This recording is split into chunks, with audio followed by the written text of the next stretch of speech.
Nitong nakaraang araw nga mga kamag-anak ay naimbitahan kami sa isang birthdayan kaya sinama ko itong mga brad ko na malalakas magsikain.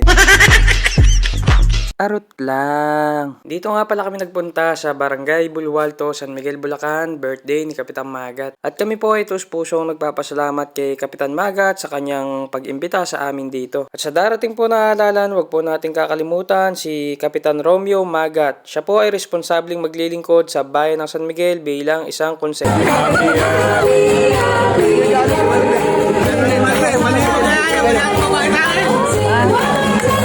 Dito nga mga mag-anak ay nagkaloka na at binuyo ng mga brad natin na kumanta yung ating sisi.